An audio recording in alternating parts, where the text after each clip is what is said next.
Awesome.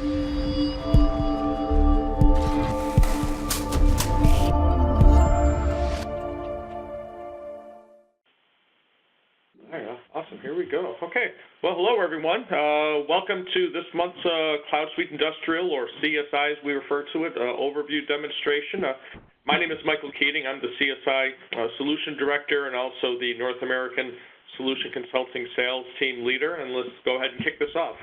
Let's advance to the next slide right here. Just a very, very short introduction, and then we will dive into the application. In case there are some folks on the line today that are not familiar with Infor at a glance, we are a $3 billion+ a year company. We are the third largest vendor in the ERP manufacturing space. As you're probably aware, there's a big emphasis on companies going to a cloud environment, so we currently have over 9,500 cloud customers. The Cloud Suite application, formerly known as Sightline, has been around for over 30 years and has over 2,500 different companies, not locations, but different companies that are currently running it right now, and some other information just talking about the presence of Infor right here. So just a little introduction on who we are as a company and introducing the application and a little bit of its heritage here. If we could advance to the next slide. And again, with the 30 years of experience, focusing on manufacturing, here are some of the industries that you see going across the top of this particular slide. Again, these are not the only industries, but these tend to be the major industries of concentration for the Cloud Suite Industrial CSI, formerly known as Sightline customers, along with the sampling of some of our customer logos that might be recognizable to a number of you. Okay. Next slide. And really, a key premise of CSI, when you break it down, is really to kind of support your overall value stream. And what this diagram kind of represents and highlights is the fact that everybody certainly is connected and really needs to be synchronized. Everything from an upfront sales and marketing standpoint into your project program management, supply chain, going through manufacturing, the support from an inventory warehousing standpoint, your quality controls as part of that process, everything flowing into the finance areas, and certainly you've got a number of supporting functions such as reporting and performance management and IT. So what Cloud Suite Industrial allows you to do is to kind of synchronize all of those steps, all of those stakeholders within your overall value chain. Okay. Next slide, please. And again, with having over 30 years of manufacturing experience with a variety of manufacturing companies as well as manufacturing industries, these are just some of the common challenges that we see. So, from a modernization standpoint, it's very common for companies to have siloed information, technology that might be outdated and obviously can be very difficult to maintain. From a product innovation standpoint, there's certainly increasing demand. I'm sure that everyone on this phone is facing increasing demand from your customers, kind of demanding customization and kind of reducing their overall cycle time as to when they want the products from you. From a supply chain standpoint, very, very common to have inaccurate demand planning. Again, by having a lack of synchronization through your entire value stream tends to result in some inaccurate demand planning and maybe some additional cost, in terms of expediting, the product that you need and when you need them. Rising costs as a result of that for your material costs, which also can result downstream into poor resource and asset utilization. Again, not making what you need when you need it. Again, that coming back to that synchronization concept. And from a new technology standpoint, again, it's very common, again, to have disconnected solutions that are out there, technologies that don't support it. Again, going back to the silos of information. And certainly looking ahead, we need to have tools to support and properly utilize some of the new generation of workers, and we're going to see some of that today here. Next slide, please. Kind of picking up with some of those challenges, and we're not going to read through the details of these, but these are just some of the CSI, formerly known as Sightline customers, that have had some of those challenges and how they've been able to utilize CSI to address some of those problems, or whether it's increasing productivity by as much as 30% for Jiu-Jitsu. CLEX was able to reduce, from a product innovation standpoint, reduce their overall time to launch products to the market, I should say, sometimes reducing that from 5 and 10%. can result in leapfrogging your competition, reducing inventory, reducing unplanned downtime by Atari and so forth, increasing overall employee productivity, which results in a lower total cost of ownership for the application by Eldorado. So these are just some of the success stories facing some of those common industry challenges that Cloud Suite Industrial has been able to support their customers in realizing.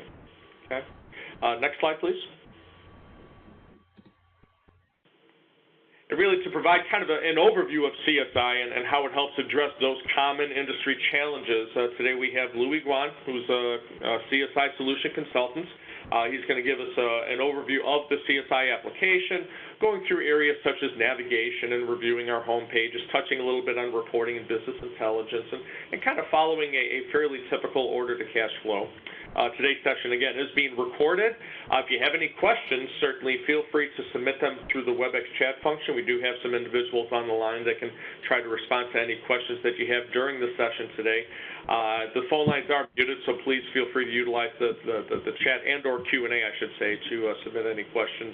And obviously, if you have any questions from this presentation going forward, feel free to contact your CSI sales representative. And enjoy the presentation. And with that, we'll hand it over to Louis to get things started. Thank you, everyone.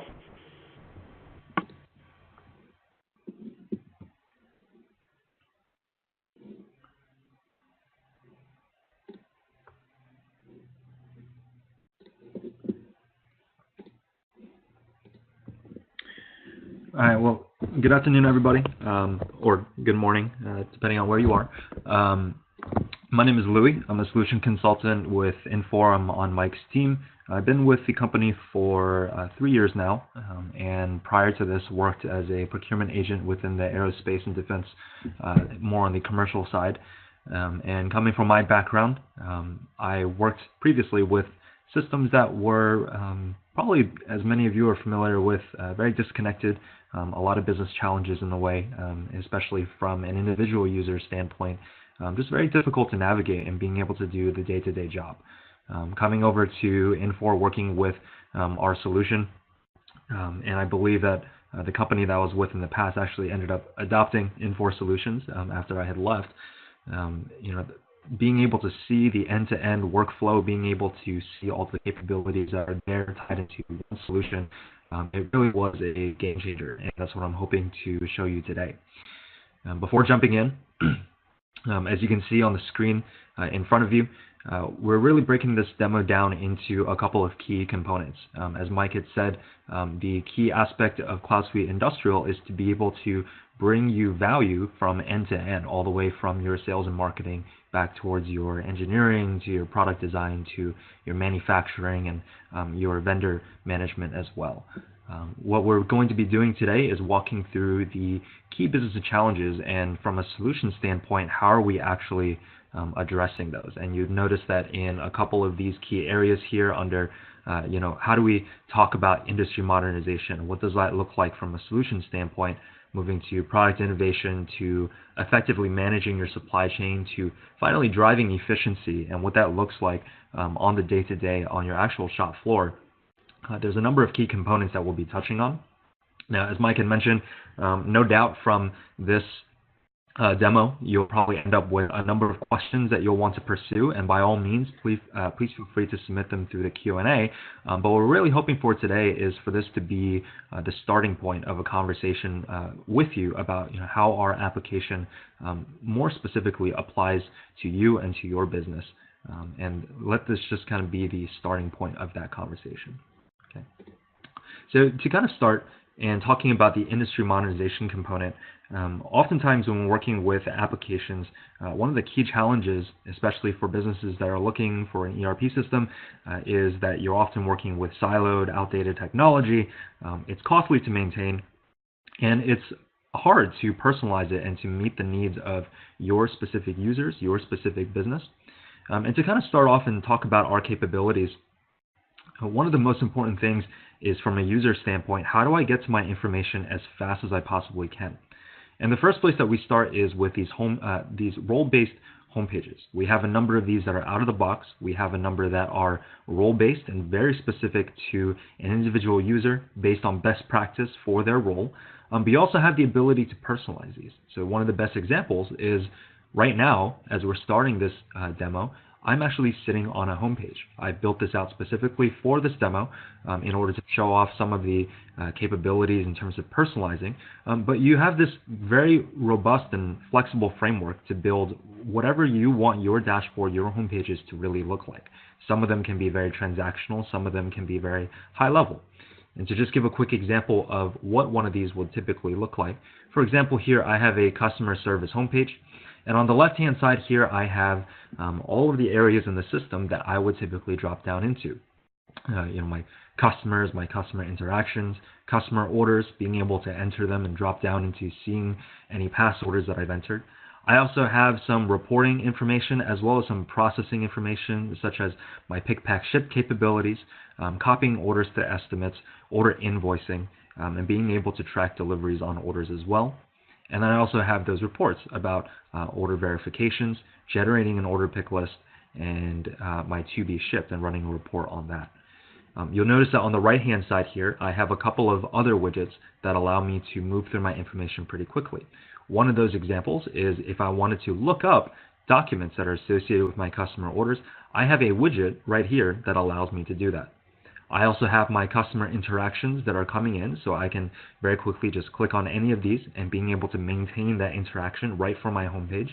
And then I have a quick order entry screen as well. So if I, typically, if I'm just simply punching in a customer order, I can simply add that order in here, and then go ahead and save that, add the different lines to it, and all of the information that I've set up surrounding my customers around pricing, around delivery information, those will be populated in to be utilized through the customer order. From a higher level, I also have some key performance indicators that are coming in as well. And so, for example, here I have a metric around all of the orders and their statuses today. And so, for example, here I've got a lot of orders that are currently past due, and so I'll definitely need to do something about that. But typically in an environment, you'll be able to see which orders have been shipped, which orders are in process, on hold, things like that. And we have a number of these critical numbers, key performance indicators in here. As another quick example, I also have a planning and purchasing homepage. Now, this is a little bit different where I'm dropping into some more specific information from the purchasing side. I have similar capabilities in looking at my tasks, my interactions with possibly my vendors. I have vendor contract pricing, my purchase order statuses. And so you'll notice that the overall layout and the best practice layout of these homepages are all there. It's just that the capability is different from role to role. Now, as far as personalizing these homepages go, come up to the edit, personalizing these is pretty much just like as you would on your phone, where you're simply dragging and dropping different applications and different screens so that it's fitting your overall view, and I can shift these widgets around. I also have over 100 widgets in the system that allow me to pull information from a number of different sources. Some of these can be business intelligence applications.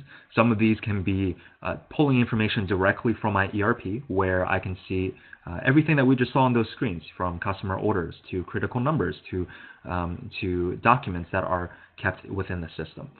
I can also call out to other websites. So, for example, if I need to integrate into shipping information, for example, I can simply call out to FedEx or UPS directly from my homepage, where even though that information is not necessarily stored within the ERP, I can simply call out to that and have it still be on my homepage and managing everything from the same place.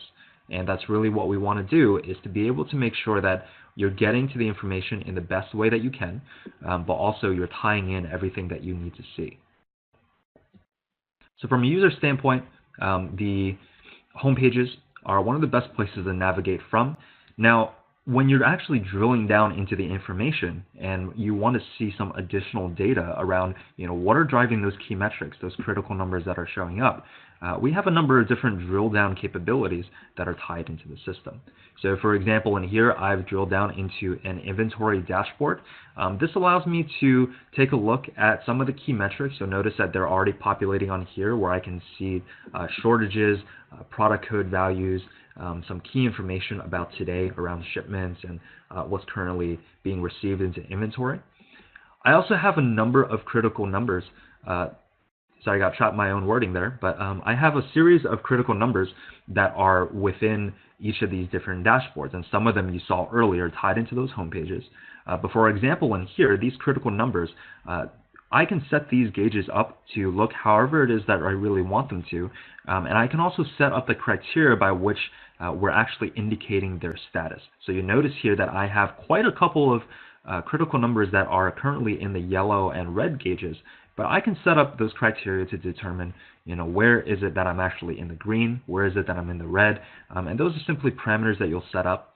I can also drill down into each of these critical numbers to see what's actually driving this specific metric. So for example, in here, if I wanted to look at my items in my warehouses and see which ones are below safety stock, I can simply click on that metric. And what the system is going to provide is a breakdown line by line of what's actually driving that metric. And you'll notice here that I have a number of items that are currently below safety stock, and it pulls up for me the safety stock information as well as the current on hand, and so I can actually see what is the main difference here, and do I need to go out and do anything about it. And so a lot of this is exceptions-based reporting, where you have the lines that you need to address, but you're quickly filtering through the rest of the information. You'll notice here that on the very top, I also have the ability to very quickly filter through this information. So if I wanted to apply specific filters, look up certain values, if on some fields in here, there'll be due dates and other things on other critical numbers, and you can look up things, only within this week or within this month. So these filters are applied across the board to these line-by-line breakdowns. And in addition to drilling down, we also have what are called snapshots on each and every one of these critical numbers. So your critical numbers are providing you the information that is coming to you live on that specific day, that specific over time. I might look like I have a particularly high inventory value today, and I need to do something about that. But have I actually been mitigating that over the course of time, and what has been my progress?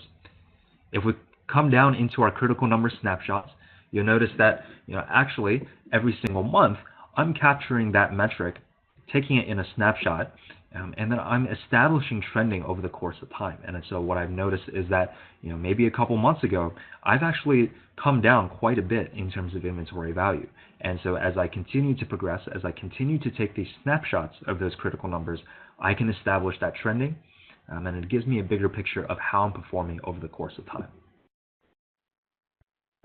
Okay. Excuse me.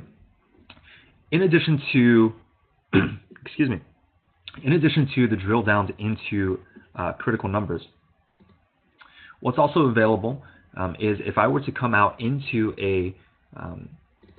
any form within the system, and we're just going to go ahead and pull up our customer orders here, so we have a bit of information to work with. Okay. One of the things that you can do with this information, you'll notice that in the very center panel here on all of our forms, you're going to be pulling up a lot of the information that's going to be broken out. On the far left-hand side here, if I open this up, this panel right here, you'll notice that I have a line-by-line breakdown of the very same information that's being displayed on the right-hand side. This is just two different views of the same information. It lets you work through the information quickly in a couple of different ways. If you want to drill down specifically to an order, you want to look at, for that specific order, what is the information tied to it, I can go through these different tabs on the right-hand side and get to that information quickly.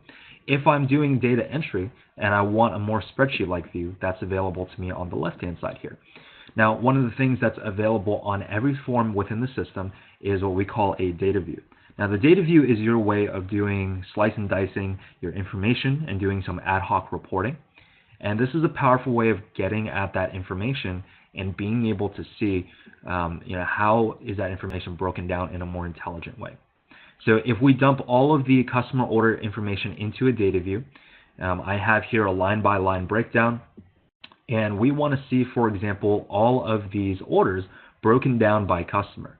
Now, we've taken this spreadsheet-like view here, and I can simply take this customer name, and we're just going to go ahead and drag and drop this criteria up to the very top.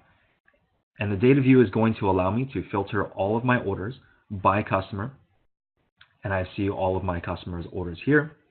And then you'll notice here that I also have the filtering capabilities on my data views as well. So if we come over here to the right-hand side, and where's that line? We have the also estimated total price on each of these different lines.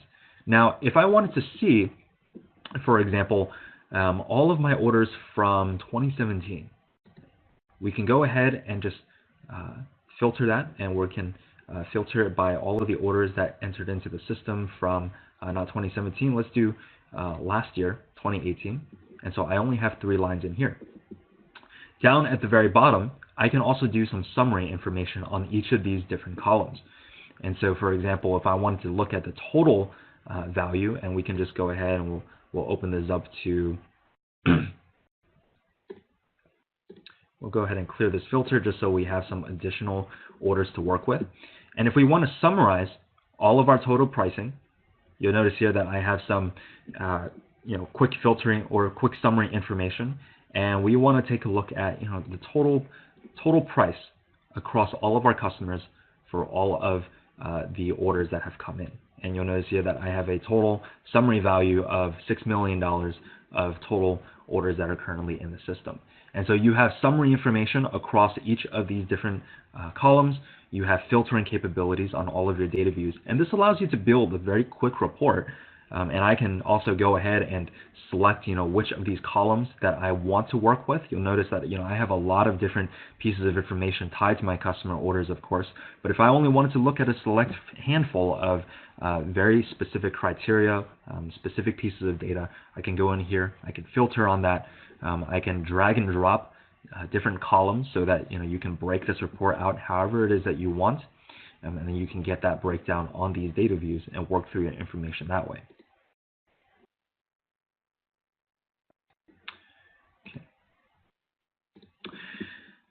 Now, coming out into here, the next piece that I wanted to touch on is your workflow capabilities. Now, this is a highly personalizable component within Cloudsuite Industrial, where depending on how your business operates, depending on the processes that you might have in place, a lot of your workflows might look different from business to business. And so one of the examples that I want to run through here is we're going to come out into a customer order again, but this time we're going to go down into the specific lines. And as a salesperson, you might on your customer orders from time to time be applying a sales discount.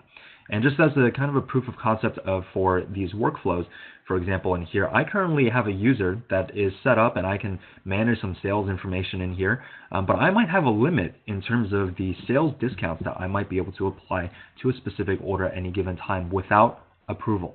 Now, if ever in the system I set it up where I want to apply a higher discount, maybe to win that deal, maybe to provide just a little bit of a incentive to the customer to submit that order. Maybe I want to punch in an order that is 15% of a sales discount. Right? We enter that into this field. We're going to go ahead and save that. Now, the system is going to take that information in, but what it's also going to do is lock down that line until it's gone out for approval. We're wearing multiple hats in the system today so that we can kind of walk through this process. But you notice here that the first thing that it's going to do is flag the action that I just performed, and it's going to notify me that on that specific field, for whatever reason, maybe based on a user parameter, based on the specific field that you're typing information into, a workflow has been kicked off for an approval. Now we're going to click OK. And coming out into our home page, and this is just another one of those capabilities that is tied into our home pages right here, you'll notice here that I have a discount task that's been sent to me. Now, as a manager, I can open this up. I can view the additional details on this specific task, and I say, what is this really about? And there's first two things that I can do. I can assign this task to me, or as a manager, I can assign this to somebody else on my team. I'm going to go ahead and assign this to myself just so we can work through this. And you'll notice that on this specific task, I have some information that's being pulled to me within the parameters. I can see which customer order line, which customer it's tied to, what is the specific incident that I'm taking care of. So this was a specific discount that's been requested above an approved limit. I can see the old discount rate. I can see the new one, see the customer. And down below here, I can attach documents to this workflow, to the specific task. I can see individuals that are working on this. This is just a one-man approval. But if I have multiple people that are tied into this specific workflow, I can set up different participants, and I can tie in different notes as well. So if I have a specific response and I want to justify that response, you can collaborate and communicate directly across these workflows. It really depends on how you have these set up. Well, we're going to take a look at this discount rate. We think the old one is fine. This new discount, maybe it's a bit too high. So we're going to go ahead and reject this. And if I wanted to, I can tie in some additional information, documentation to that workflow if I wanted. Now coming back into that customer order form, and we currently have it open right now, so it's static at the moment, but we're going to go ahead and refresh this. And you notice that on this specific field, that discount has been kicked back down to the 5.5% that it was at before. Now bringing this workflow to the final conclusion, if I were the user who submitted it, and I notice I'm not going to come back in here and check every single day. What the system is going to do is provide that notification directly to your homepage, just like that task was provided to the homepage of the manager that we were sitting on. Now, as far as managing these workflows, building them out, the system is pretty intuitive in terms of how you're building these, and this will be a discussion through the course of implementation, through you deciding what are the best practices surrounding your processes. But for example, that discount approval that we walked through, it was simply a task that we went through, and on this specific task, we have the content that is bringing to the workflow, to the task that we're viewing as a user. We have certain actions that are going to be undertaken. We have rules about how this is going to be distributed as well as escalated. So if I, as a manager, I responded today, but if I wasn't responding within 3 days, but it was an urgent workflow and an urgent request, there are certain rules that you can establish about, how is this escalated? Who's the next person this is going to if I don't get a response? And I also have completion properties. So, how do we actually bring this workflow to a conclusion? This is a fairly simple workflow in the system. But for example, in here, if we wanted to take a look at a far more complicated one, like a go-to-market readiness plan, you notice in here that I have a much broader workflow that's being built out, but the principle is still the same, and you still build the rules around what you want these workflows to look like. I have several different stages that are taking place, so building out a financial plan that might be assigned to a user, a product strategy needs to be submitted, a market strategy, and then at each of these different steps, maybe certain approvals need to be run through, maybe additional notifications need to be passed out. All of that can be managed from the top, where you're dragging and dropping in different components into this workflow. So if I wanted to build out a decision tree, I simply bring that in, I define what are the conditions and activities around this, and I can set up different tasks around this component in the workflow as well, simply dragging and dropping that in, establishing the messages that are sent out, and each of these different components that are tied into the workflow. And then I'm building out this workflow so that it's matching the process that I want in place in the solution. Go ahead and I'm going to remove the changes that we just made. But you'll notice here that I have a couple of workflows that are active currently, and I have a number of default ones that are out of the box. And this really comes down to, in the course of discussing, how the solution best fits with your current business environment. Workflows are going to be a huge component that we can talk about. In addition to these home pages, the last place that we'll talk about is our collaboration capabilities. So within Cloud Suite Industrial, you have the ability to collaborate side by side with data that you're working with in the system.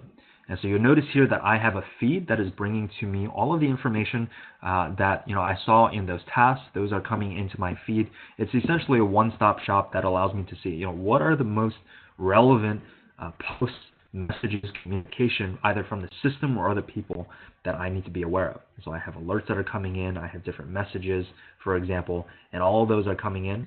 And on the left-hand side here, I can follow different records in the system. So if there's any updates to these, that information will be brought in, as well as team collaboration. So if I wanted to message with others, either inside or outside of my organization, I can all set them up as different users, and I can communicate right through here alongside of our work. So that's just another piece of capability that's available to you. From an industry modernization standpoint, you have a lot of flexibility in terms of how you're running through your information, how you're getting at that. From a user navigation standpoint, you have a lot of different ways of working through that data, and it's just a powerful way for you to personalize this solution to look like how you want it to look like. Moving forward into product innovation. So some of the key challenges here that we talked about are, you have a lot of a lot of need to effectively manage your products, being able to manage their customization, being able to manage their pricing information, and being able to communicate across different projects, building out different products, and what that looks like. So one of the most important places, and just to provide an overview, is the product definition and what that looks like within Cloud Suite Industrial. And I'm just going to go ahead and close out a couple of forms here. On our bill of material, you'll notice that under each of these different items, we have operations that are tied in, and under each of these operations, you have materials tied in. We tend to call this a bill of manufacturing instead of a bill of materials, and the reason for that is that you have the ability to track both how it's made as well as what the product is made from. Under the materials, you have the ability to track cost. You have the ability to have full history behind where that material is coming from. So everything from lot tracking to serial tracking, we have those capabilities within the system. You can track landed cost. You can track different costs of manufacturing. Even outside process management is also tied into this as well. Under each of your materials, you have the ability to specify alternate materials that the system will take into account. So if you don't have something currently on hand, under each of your bills, under each of your BOMs, you also can specify, what are the alternate materials that can be in its place. Under your operations, you're specifying, what are the different steps that you're walking through to produce the end finished good. And those can be inspection steps, those can be assembly, those can be paint centers, those can be, various machines that you have to run them through. Any of those different processes can be all captured at the operation level. And then we also tie in resources to each of these operations, which we'll get into later about how you're actually managing those. But everything from your labor resources to machines to tooling, all of those can be specified at the operation level. Okay. Now, drilling down into the item master, so we have a more specific idea of what this all looks like. We have a lot of items in the system, so I'm just going to go ahead and filter. Now, on each of these different forms, you have filtering capabilities that are set up across your form, so you can look for information on every form according to any specific criteria. That can be a very specific search. It can be a wildcard search. It can also be based on logic. So if I wanted to look at, for example, all orders or anything that's valued over $10,000, I can simply enter that into a field, and it's going to pull up all orders that are greater than 10,000, for example.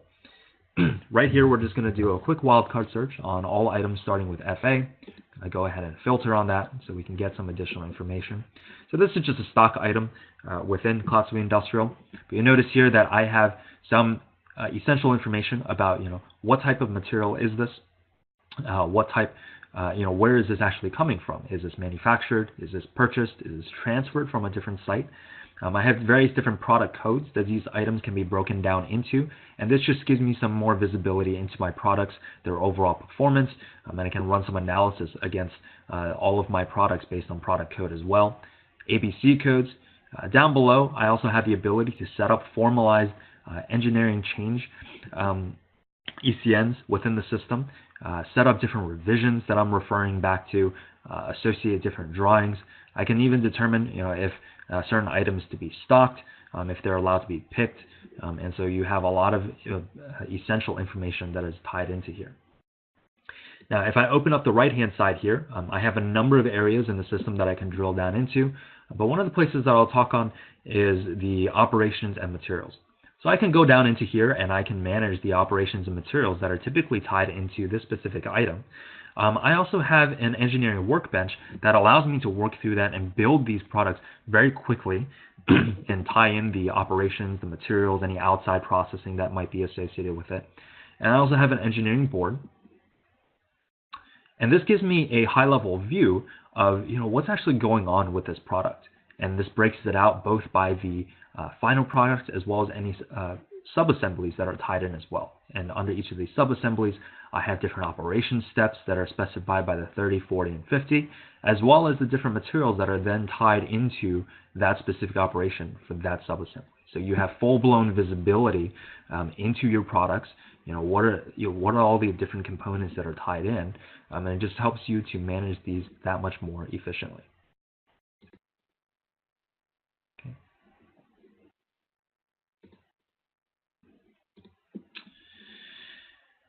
Coming over into the actual building of a quote, there's a couple of things that I wanted to touch on here, and we're just going to go ahead and come into our estimates form. Now, you'll notice that this form is a little bit different than the other ones, and this is a quick entry form. So we have a number of these forms in the system that are good places to go to really quickly transact. So we can both build an order as well as add the specific lines. We can get some of the key essential information per line, as well as some of the header information up at the very top. There's just a quick overview of that so we can familiarize ourselves with this form. But I have here a quote that's currently being built out. Excuse me. And on this specific quote, I have a number of these different items. And if I wanted to add in an additional line, one of the capabilities that is tied into quote building is a configurator. Now, so for one of the examples here, I'm just going to put in a configurable item that I know can be configured through the system. And depending on how you set up the rules around your product, you can determine the rules around what that configurator can do, what it entails. But we're going to go ahead and save this line. We want to configure just one product that allows us to work through some of the features in here. We're going to go ahead and select this line, and you'll notice that on the right-hand side here, this configure button turns on and off depending on if these items can be configured or they can't. In our particular case, this forklift can be configured. The rules have already been established. And just drilling down into here, the configuration is tied into the application, and what it's going to do is pull in a number of different rules and selections that I have to make. Now, the CPQ, configure price quote, this can be something that's done in-house. It can also be set up through a customer portal that allows it to be pushed out to your customers for them to run through the configuration and then submit the order. And we also have full pricing and quoting capabilities in here as well, where you can build out entire quotes, just with its own formatting, with its own rules all tied in, and that's all based on the configurator in here.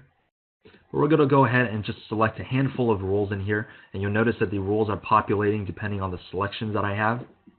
And you can also set up different criteria around, maybe certain combinations don't work, and you can flag those within the configurator as well. But we selected a couple of options in here. We have options and accessories in here, and we can just go ahead and select through these. And you'll notice that some of these are defaulted populated in, and those are just based on rule set up in the configurator, where maybe something is a necessary feature. And so you might want to flag that, so people make sure that they include that within here, and then we can bring in some of the other capabilities. On the right-hand side here, you'll notice that all of these different selections have been populated in. If I want to go back to a certain selection, I can simply click on that line. It'll bring me back to where I made that choice, and I can do any changes. But the whole time that I'm selecting through this process, you'll notice that the price up top is being changed. So if I continue to change this product and what it is, the pricing will continue to update based on the selections that I've made.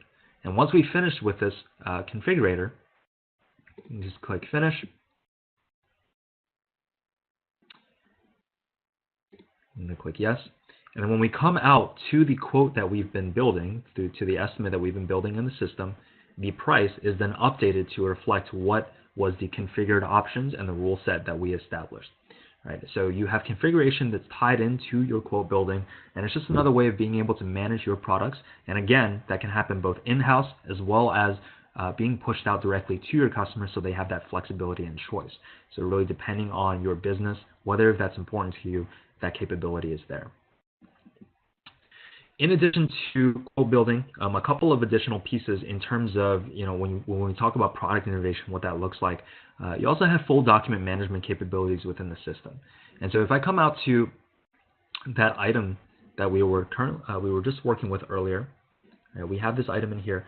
Now on the right-hand side here, let me close out on a couple of panels. On the right-hand side here, I have some things that are going to be populating in right off the bat. So this is what we call in-context business intelligence.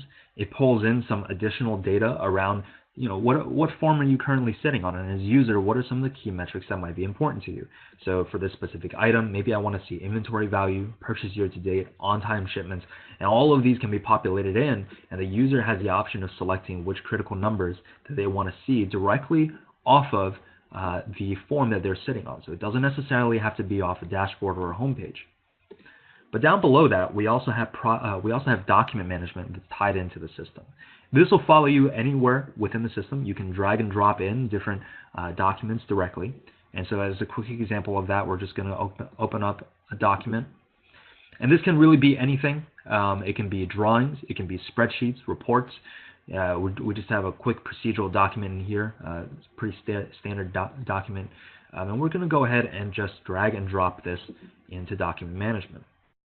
Now, when I drag and drop this in, it's going to ask me for some additional context around this, some additional documentation. And when I've uploaded this, this document is now going to be tied in, based on my rules, to this item.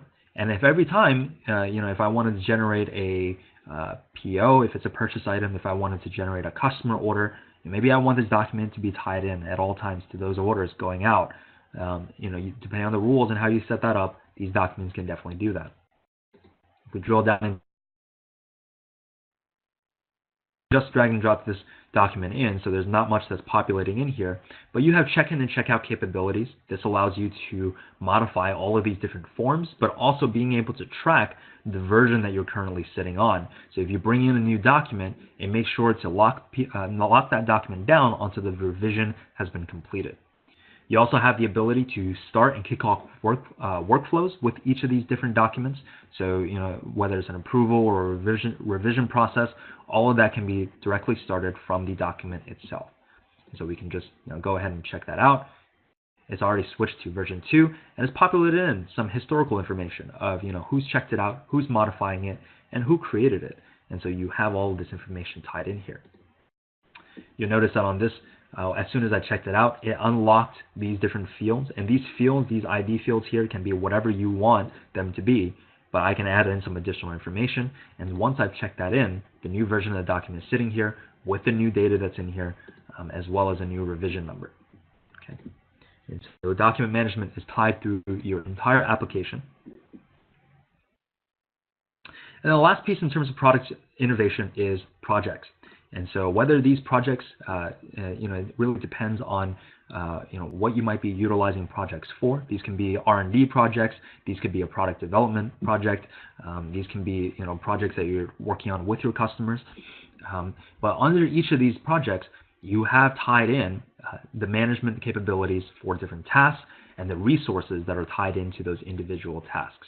Now, at each of these different levels, at both the header level of the project itself, as well as the individual tasks and resources, you have the ability to manage all of your costs, as well as a workbench that helps you to manage all of your projects and the information that's tied into each one. Now, breaking down this a little bit more, project management within Cloud Suite Industrial is tied into the rest of the application, pushing all of that information at the end financially to your general ledger, but it's tied into your order entry. So if you want to build a project and you have orders that you're submitting off of that, that can be done here. It's connected to your inventory. Any quotes that you might be building at the end of that project, those are all associated in with those projects in here. Now, if we were to take a look at the various tasks and resources, you notice here that on project tasks, planning is also tied in to projects as a whole. And then you also have percent completion, so the ability to track milestones, the ability to track costs per milestone, the ability to track revenue and invoicing the customer at different stages of the project as well. And then any changes to those costs over the course of time. So you can set up different budgets, you can anticipate costs, and then you can also see the cost variances across the project over the course of time as well. We also have full integration into Microsoft Project. So if you want to be able to break that out, being able to import information in from Microsoft Project or bring it out into that, we have those capabilities, so those are all tied in right there. Okay. From a resource standpoint, these resources can be coming from different jobs, can be coming from direct from inventory. These can be labor resources. It really depends on how you're specifying this. And then again, it's tied into your cost tracking as well as any planning capabilities around this as well. Okay. So just overall, from a project standpoint, you have a lot of capabilities in here in terms of managing different tasks, resources, tying all of that together, and seeing how you're progressing.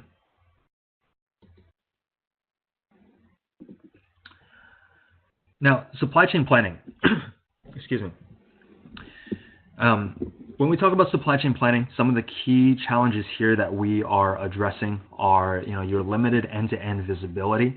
You have a lot of demand that's coming in from building out of those customer orders, and then you also have to be able to manage, what is the difference between your supply and demand, and what is the bottom line of, what is it that you need to get through the door today, or this week, or this month, and being able to see that.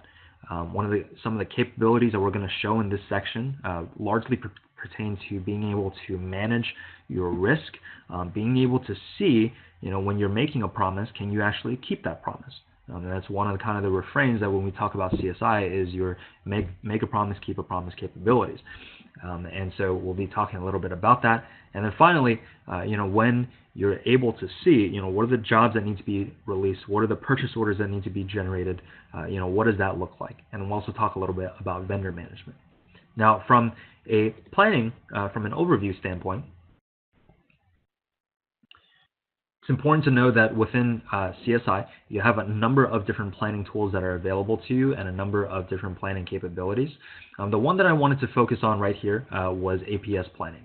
So APS is really the engine that's driving from everything from your customer order and being able to see your capacity to deliver on a specific order by a specific date, all the way to being able to see, what on the shop floor do I actually need to do today, or what orders need to be going through the door, what purchase orders need to be released. So APS capabilities offer you full capable to promise. It computes your lead times dynamically. It also takes a look at your capacity from a resource, whether if that be your labor and machines and different shifts. You have visibility into all of that. We'll definitely be talking about it. You also have what-if analysis capabilities. So, if a machine goes down on the floor, and you need to be able to anticipate the impact of that, or if you add a new shift, what is your capacity to deliver? You can run what-if analysis based on the information that's already in your system. You can be able to see how a certain action, a certain decision will be able to impact your business organization. Order-by-order processing and customer-based forecasting. So again, with your customers, we have the ability to collaborate on forecasting and the ability to look at, and anticipate need that's coming on down the road, as well as what are the orders that are currently in place, and the system working based on the rules that you've established to say, how am I going to fulfill all of these different orders? Or if I can't, what are the steps that we need to take in order to do so? Okay. So coming out of this and getting some more in detail look, and again, I'm just going to close out of a couple of forms here. So we have a bit of an emptier screen to work with.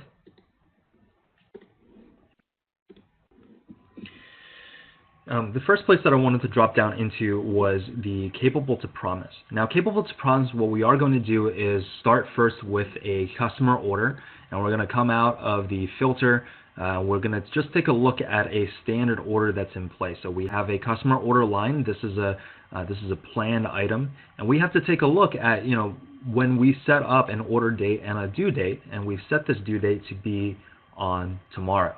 So really, what we're asking the system is, can we actually deliver based on our inventory, based on our capacity on the shop floor? Can we actually meet the requirement that the customer is asking for? So we're going to go ahead and save tomorrow as the due date, and you'll notice here that I have a small button. You'll notice here that I have a get CTP button, and so this CTP, as soon as I click on it, it gives me two things that I'm looking at. The first thing that it's going to tell me is that the current due date is set to be March 29th, and it's projected, however, based on capacity and inventory and all that information that the planning system is taking into account, it's projected out, actually, we can only deliver on the 24th. Now, if I wanted to look at why that is, the first place that I'll jump down into is our quantities. And I notice here that I'm actually delivering quite a lot on a specific date, but this might not be actually coming into the door by the date that I need it. And so it'll take a look first into inventory values and being able to take that into account. But then the second place that we need to take a look at is planning details. And when we drill down into the planning details, this is going to break out that bill of manufacturing that we were talking about earlier into the different operation steps and into the different materials that then need to be going into each of the different components. And you'll notice here that on the right-hand side, I have a chart that's laying out the timeline that is going to get me to this order date. And I can also see, if I open up this left-hand side panel, all of the delays that are taking place on each of these different components. And so I can see the delays on every single one of these operations. And I can be able to, if I select a certain line down below, I can see which work center is tied to, the total duration. And I can see, for example, if I have certain material that's coming in through the door, the demand, how much am I ordering, what is the lead time on each of these different components. So this gives me visibility, just into, from a planning perspective, what is the due date that I can actually deliver and promise to, and why is that happening. So either based on inventory values, based on capacity to deliver. And we're going to go ahead and say no, because what we are going to do is, what I wanted to show here is that as soon as I say no, instead of accepting 4/24 as the due date, what the system is going to do, however, is populate in the projected, and this is coming from the system, as well as the requested date. And so now in the system, what is going to be entered in is at least a record of the fact that we have a different delivery projected as well as the requested date, and then the next person in the process is going to be able to take a look at that and say, okay, like what are the things that we can do to kind of mitigate that, to reduce the difference in these two times. Maybe we need to expedite this order, maybe we need to shift a couple of orders around, maybe we need to add a different shift. And really that's when a lot of your other capabilities like what if planning really come into place and allow you to take a look at, how do I actually deliver on orders that I might have a problem with. Now, the next place in the system that we want to touch on is the Material Planner Workbench. The Material Planner Workbench is essentially where all of those orders that we were taking in, all of our supply that we currently have on hand and that's coming off the shop floor, and all of our capacity is boiling down to this singular place where I can then see what is it that I actually need to do today. And you'll notice here on the generation form, I can generate, and we can just move this a bit further out so we have a bit more information to work with.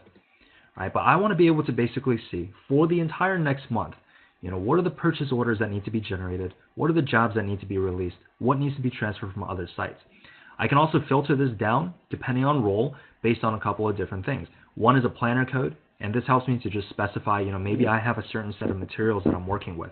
I come into the Material Planner Workbench for that specific thing. Or if I have a buyer and there's a specific user, they can look at everything that they typically manage from the Planner Workbench. We're just going to go ahead and keep these fields empty so we get a bit more information.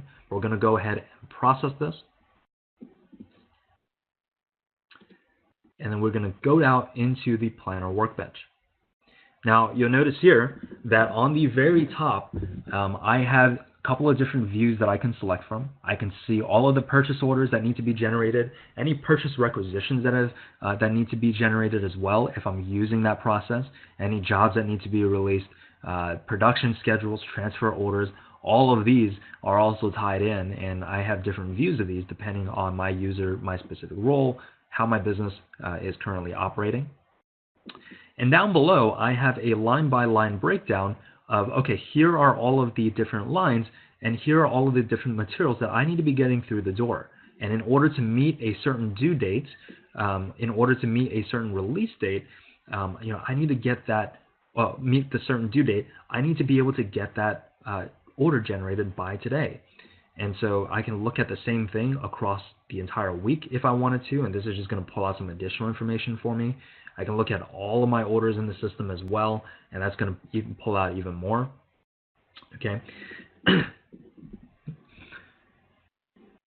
We're going to go ahead and just select today.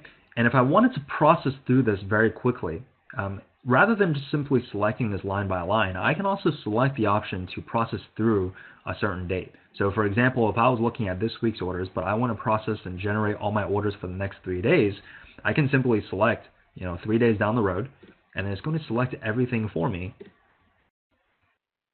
that is due to be released. Now, the reason that it's only highlighting this one specific line is that one of the things the Planner Workbench is going to be checking for is, do you have a default vendor that you're going to be going to and you're releasing this purchase order to?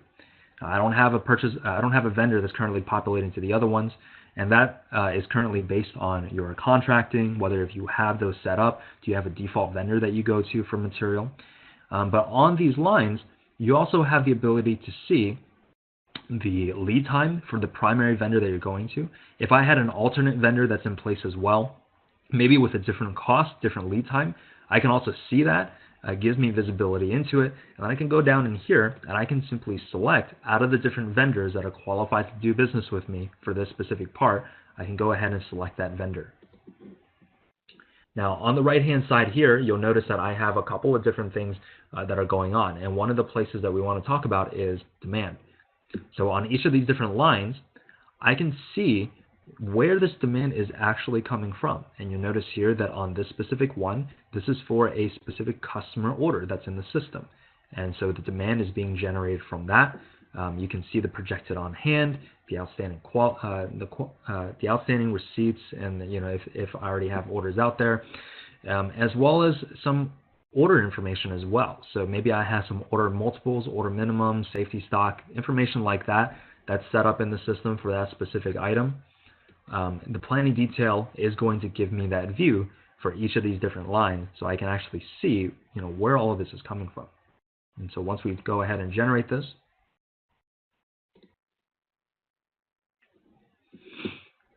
and once we've generated in here, you can set up some additional information. You can change those details if you want to.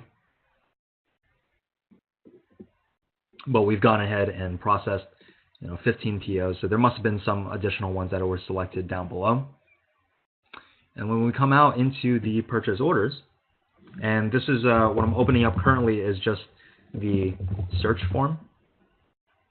So in addition to those home pages, I can also just pull up any form that I search for in the system. And you'll notice here that I have a purchase order that has been generated for a specific item. It's currently in a planned status waiting for me to release it. And a lot of the information that's going to be populating in is, again, based around vendor management. So being able to set up different contracts and different things like that. So from a vendor management standpoint,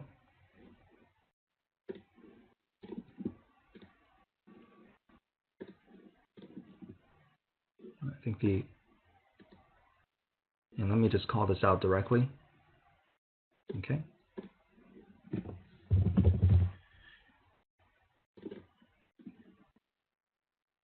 So talking a little bit about managing from the vendor. Across the entire application, from both your customers to prospects to vendors, any contacts that you want set up in the system from front to back, excuse me, you have the ability to manage interactions. So those interactions are all integrated in. You can add in interactions, whether they're phone calls, different meetings that you have to take. We also have an add-on for Microsoft Outlook where you can simply take an email and then add it in directly into CSI, and then it's going to create a new record for that interaction that's taking place. And so we have the ability to manage vendor interactions from that standpoint as well. And then with our vendors, you also have contract management in here. So this is, again, this is where the Material Planner Workbench is going to be populating in different pricing information, your lead time information, some vendor items, if they have a specific name for that. If you have a master buy agreement in here, all of that is controlled from your vendor contracts. You also have the ability to set up different price breaks. If you want, I only have one price in here, but if I have different price breaks that I've negotiated with the vendor, if I have certain landed costs that I need to keep track of as well, all of that is done through the vendor contract. And then I also have the ability to track on-time delivery. And so you'll notice here that this is just another critical number in here that gives me a quick view of, for this vendor, how they actually performed over the course of time. And we can see in here that, they performed pretty well. They have 100% on-time delivery, except for these 2 months in here, they did below. But this gives you just another ability to see, for a specific vendor, how are they performing. We also have in the system hundreds of different reports that you can run, and so you can see here that we have reports ranging from financials to customer orders, hundreds of different reports that you can run. But one of them that's important to note is we also have a supplier vendor performance report, and this allows you to see this on-time delivery information per vendor a little bit differently. It's a powerful report that you can basically look at and say, okay, line by line, how did you actually perform? Did you deliver on time? Did you deliver too early? And especially with a lot of leaner environments, with a lot of just-in-time capabilities and demand in the system, you might want vendors to deliver specifically on time, not too late and not too early. And the report is going to break that out. You have the ability to set up scorecarding in the system. You also have the ability to evaluate vendors based on quality performance. So, you can give them a score based on their quality, line by line, for all of your purchase orders. And so that's just another way for you to manage your vendors as well.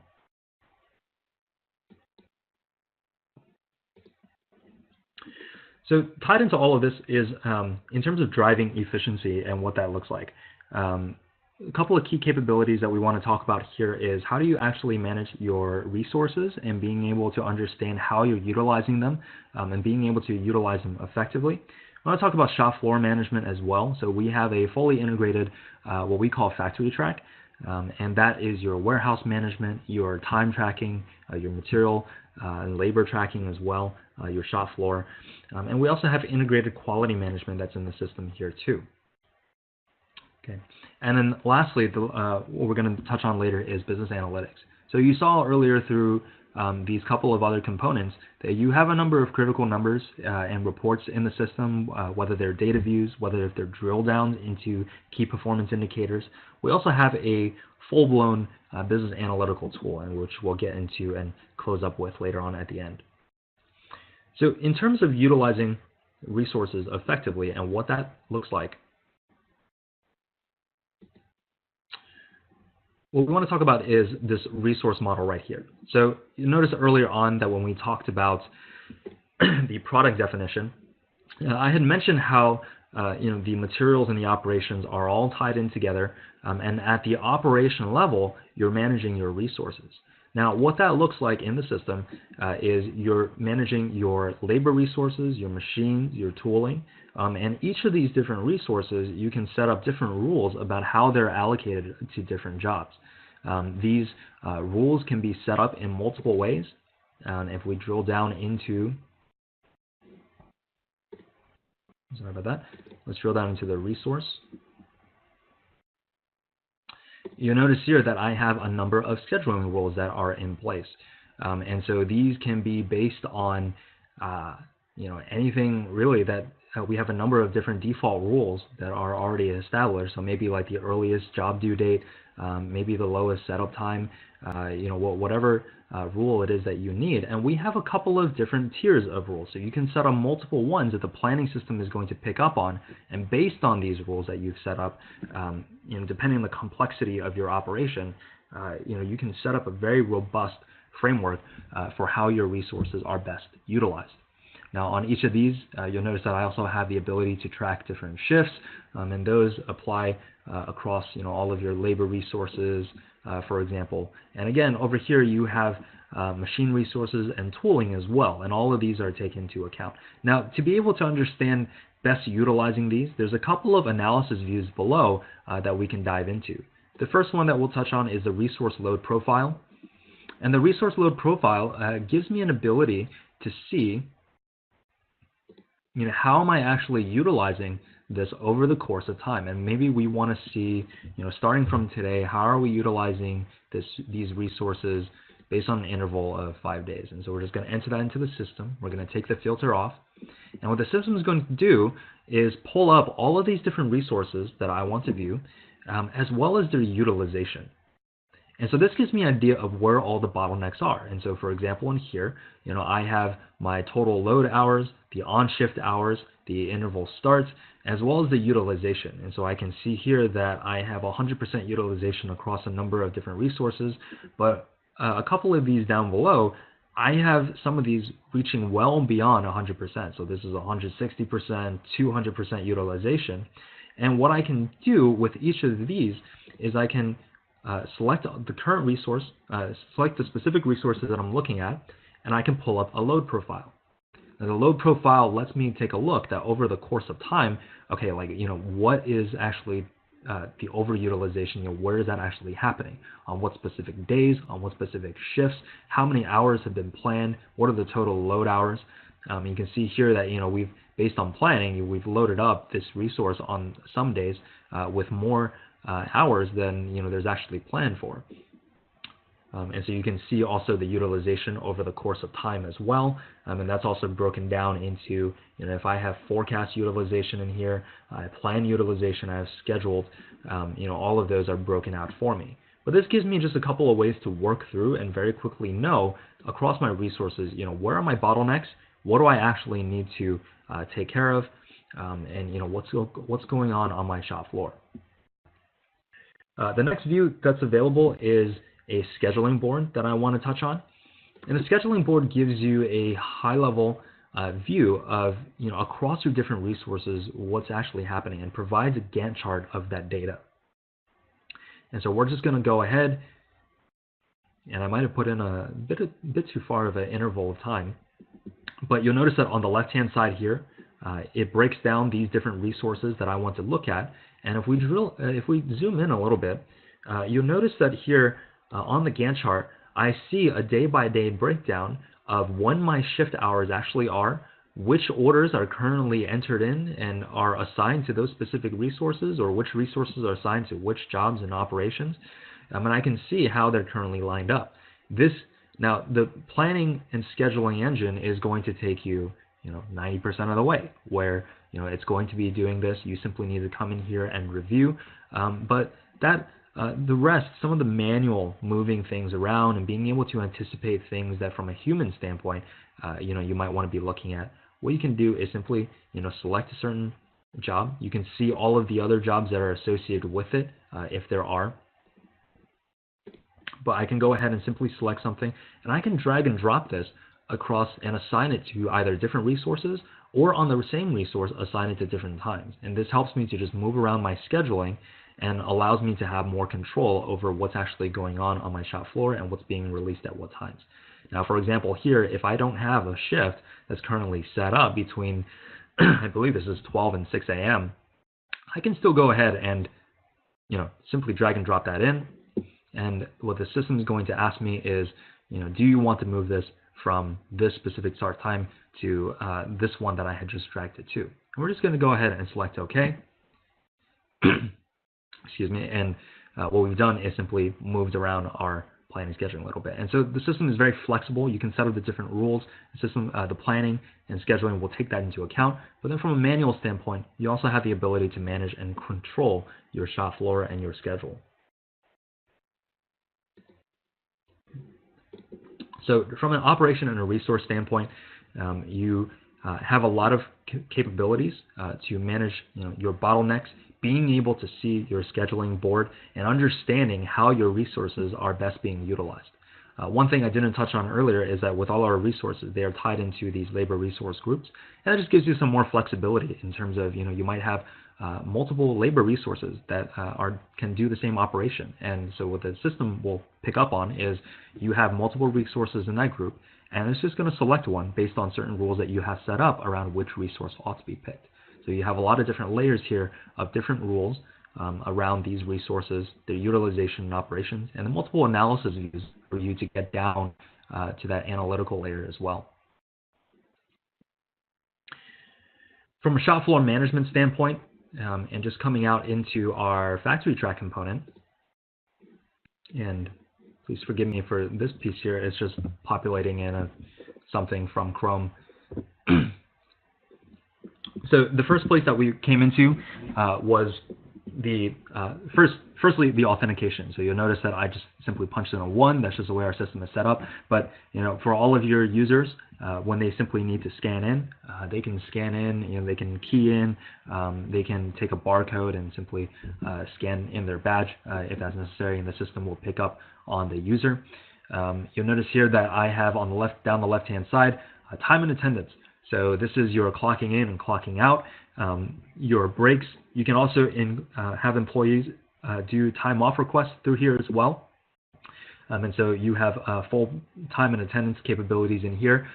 If your shop floor is set up in a way where you don't have them clocking in as separate from the work center, you don't necessarily need this step either. And so what we can do from a labor tracking perspective is, every time you actually clock into that first operation, it's also going to clock in overall for you as well.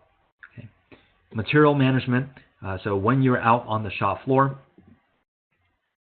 and I guess taking a step back, actually, before we get into a couple of these additional components in here, this screen here, you'll notice, is a little bit different from the other views. Now, the information that you're pulling out is the exact same thing as the Class 3 Industrial that we were just sitting in earlier. The only difference is the layout, because typically, we have a lot of users that will use these on a kiosk, maybe on a device, maybe even a phone. And so these layouts are optimized for that view. And you can also personalize these as well, where you can simply, select which of these different buttons do you want them to display, and how do you want this to actually run. So from a material management standpoint, you have job material issues, job material returns. You can track scrap. You can have just-in-time production. You can have production schedules.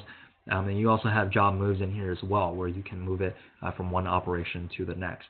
I also have project material issues in here as well, so that's just another component where when we talk about project management, it's also tied into your shop floor and being able to associate different activities and material issues to those specific projects. From a labor tracking standpoint, excuse me, this is where you would start and end runs on certain jobs and operations that have been assigned. Now, if we drill down into our work center, you'll notice that this specific user, David Daniels, is by default assigned to a specific work center. But if I wanted to move across different work centers, I have that option to do that. I can also view any jobs that are currently active for me on this specific work center. I don't currently have any right now, but I also have a job list of all of the jobs that are that have been released and are currently assigned and need to get done. And so we can go ahead and take a look at one of these jobs, and you'll notice that on the right-hand side, I can see any notes that are tied to this job. I can see different documentation. So again, document management is integrated throughout the entire application. Every time you drag and drop those documents in, whether if there's an instruction sheet, whether if they're a drawing, all of those can be tied in, and they can be viewed from the shop floor as well. You can do job moves just in time. And then you can go ahead and just simply start and stop your runs. And when we select a job and we click Start Run, and I believe I haven't clocked in yet, and that's probably why. Let me just go ahead and clock in here. And then we go down to our work center again. Excuse me. And on this specific job, we're just going to go ahead and start run. And we might have some parameters that we just had some issues with. But when you start your run, that's when the clock starts running. And then you can track labor, the amount of time per operation. And all of those are going to feed back into Class 3 Industrial. And you can then have that data to be able to work with later on. In addition to material and labor management, you also have Kanban management in here as well. So any back flushing, any replenishment requests, all of that can be managed through the shop floor module.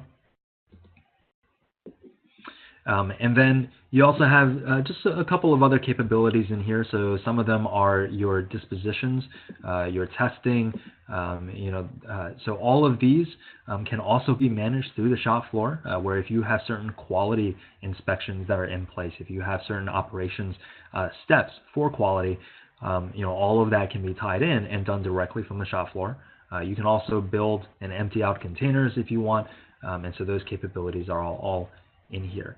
And so all of this is done, through a virtual device. But if you want to be able to print out a document That's also another capability that's available to you. But this primarily removes that step, that need for you, and you can manage everything and have the information drive directly back into your system.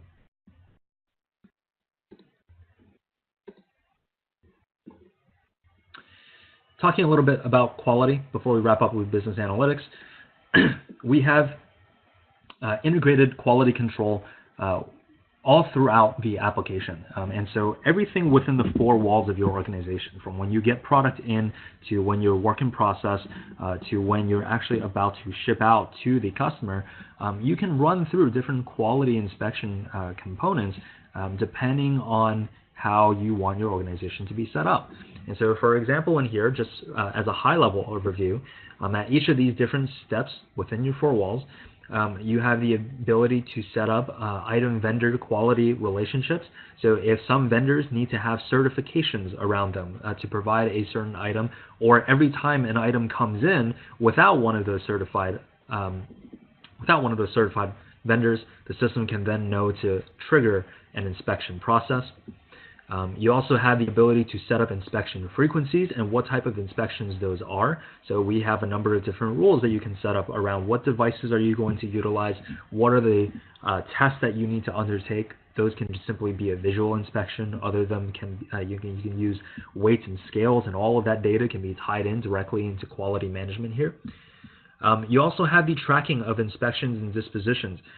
So a lot of the data around, what were some of the issues with a certain inspection, what were the corrective actions that were undertaken, what were the results, what are the mitigating factors, all of those can be tied into your inspection and disposition process, and with several different layers of complexity as well.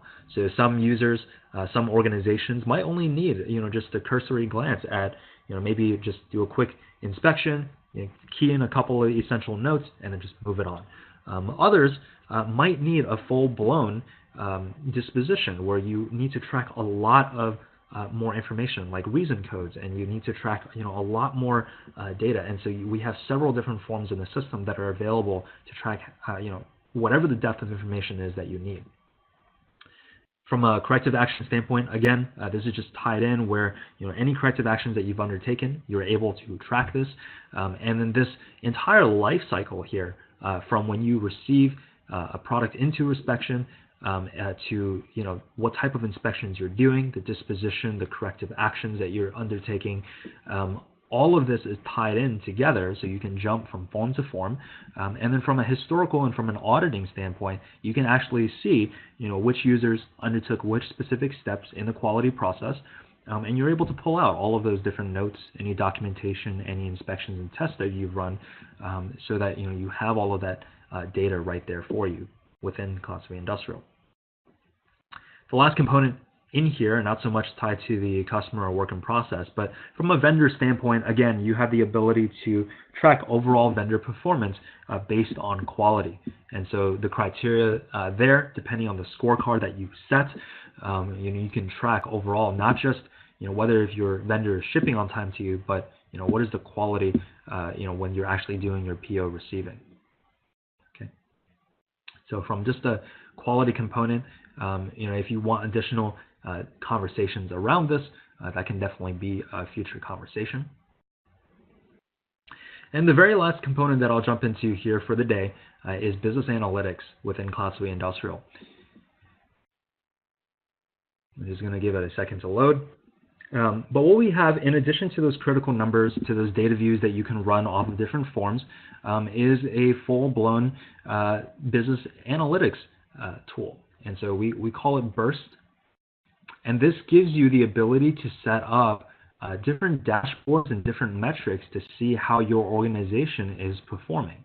Now, for example, in here, I have a couple of different dashboards to show. But for example, we're first looking at the purchase analytics. And so you'll notice that down below, I'm pulling up some order information here that I can quickly filter through line by line if I need to. So these are all my purchases for sales orders, for example. And I can see and I can filter based on inventory, based on order, based on project and job. But I also have all of these other metrics up here. And this is what the system is doing, is pulling all of these metrics based on whatever, my day-to-day transactions that are happening in CSI. Now, for example, here I have open payables. I have late payments in here, the number of orders that are sitting in my system, the delivered in full and on time. We're not doing too well on that metric here, but at least, we know that, and we can drill down into this so we can see, even if it's from a time standpoint, maybe on a certain day, how are we performing on that specific day. We could see orders by type, and all of these metrics, all of the visuals of this can be personalized, so nothing is set in stone. This is really your tool to determine how you want to look at your organization. Down below, just as a quick example, we have all of our vendors that are laid out, and we have this overview of some of the key metrics. But if I wanted to see, for example, only funds committed, open payables, and late orders for just my top 3 vendors, for example, I can go ahead and simply highlight those 3. And what the system is going to do is pick up on that, and you'll notice that the metrics have changed, and we've looked at all of the funds committed, the open payables, and the late orders for those 3 specific vendors. And so this gives me some drill down capabilities in terms of taking a look at a specific vendor, and then all of the same metrics are going to populate, but only from that specific vendor here. You notice here that the order type has repopulated with only orders that were with this specific vendor. The same thing, and we're just going to come out of that, drill down. The same thing applies to, for example, order analytics, just as another quick example. Bit of a different dashboard, but we're looking at, again, some performance information around, specific order lines, total revenue, number of orders, and on each of these different metrics, you'll notice that, it's a live and very you can engage with that metric, so you can drill down into it. So for example, on a specific quarter, maybe I want to see the number of orders and how I perform. So I can simply click that, drill down into it, and it's going to break that out for me, so then I can again see, maybe by month, my overall performance. And so this, again, just gives me multiple different views into how I'm performing.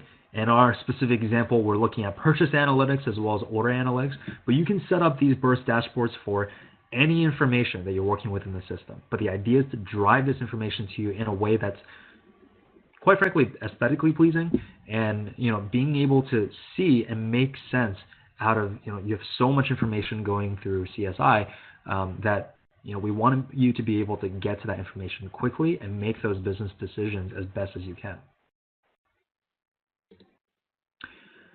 So just today to wrap up, we talked about industry modernization, we talked about product innovation, supply chain planning, and driving efficiency, and a number of different tools that sit in each of these different areas. Now, we only touched on some of these key capabilities. I'm sure that you noticed that as I was working my way through the system, there was a number of different forms, a number of different reports that we can always go into and talk about more. And that really comes down to the needs of your organization, being able to have that very specific conversation that we're hoping to drive from this initial demo.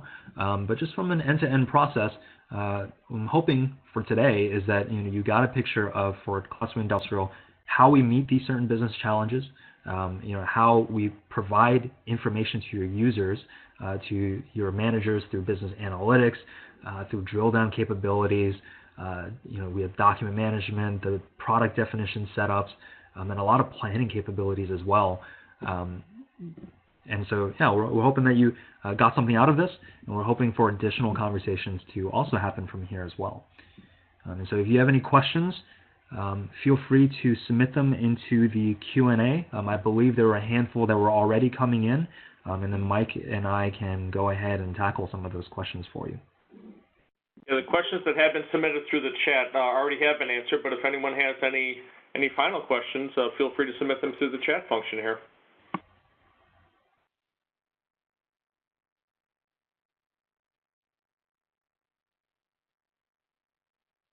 And Louis, we'll give people a minute to see if they had any questions, and otherwise we'll wrap it up right on schedule. Sure thing.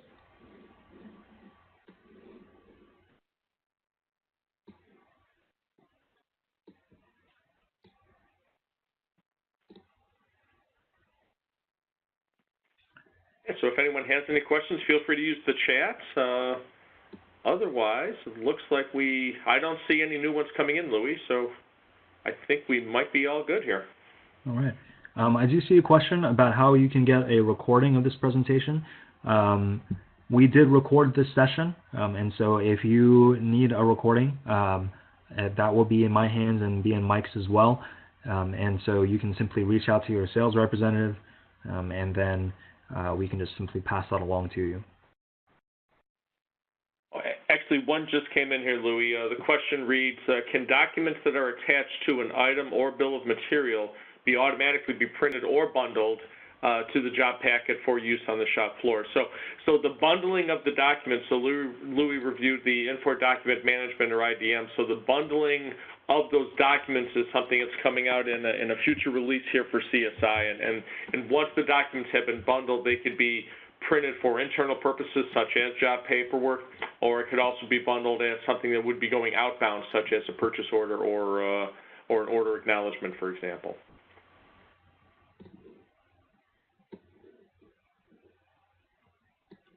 Another question that came in, the overview forms did not match the overview form in our GDE environment. That might be something maybe we could take offline. The overview forms are forms that we are looking to enhance, so you've noticed some of the newer versions of them in today's presentation. Okay, and were there any other questions? Again, feel free to submit through the chats.